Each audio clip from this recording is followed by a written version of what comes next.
बहुत समय पहले की बात है। एक राजा को उपहार में किसी ने बाज के 2 बच्चे भेंट किए। वे बड़ी ही अच्छी नस्ल के थे और राजा ने कभी इससे पहले इतने शानदार बाज नहीं देखे थे। राजा ने उनकी देखभाल के लिए एक अनुभवी सेवक को नियुक्त कर दिया। जब कुछ महीने बीत गए तो राजा ने बाजों को देखने का मन बनाया और उस जगह पहुंच गए जहां उन्हें पाला जा रहा था।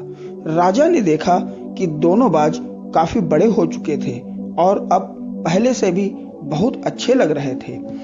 राजा ने बाजों की देखभाल कर रहे सेवक से कहा, मैं इनकी उड़ान देखना चाहता हूं, तुम इन्हें उड़ने का इशारा करो। सेवक ने ऐसा ही किया। इशारा मिलता ही दोनों बाज उड़ान भरने लगे।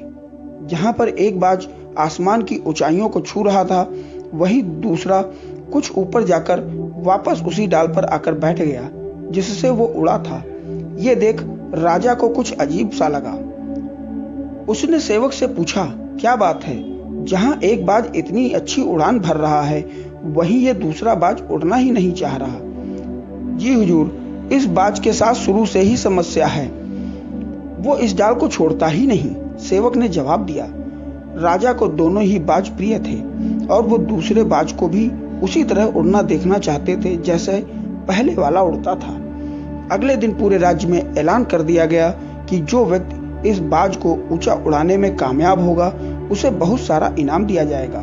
फिर क्या था, एक से एक अनुभवी लोग आए और बाज को उड़ाने का प्रयास करने लगे, पर कई हफ्तों के बाद भी बाज का वही हाल था।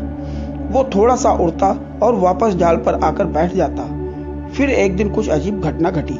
राजा ने देखा कि उसके दोनों बाज आसमान में बहुत ऊंचाई पर उड़ रहे हैं। उन्हें यकीन नहीं हुआ और उन्होंने तुरंत उस व्यक्ति का पता लगाने को कहा जिसने ये कारनामा कर दिखाया था।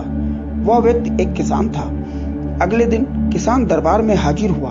उसे इनाम में स्वर्ण मुद्राएं भेंट करने के बाद राजा ने कहा, मैं तुमसे बहुत प्रसन्न हूँ। बस तुम इतना बताओ कि जो काम काफी अनुभवी लोग नहीं कर पाए, वो तुमने कैसे कर दिखाया?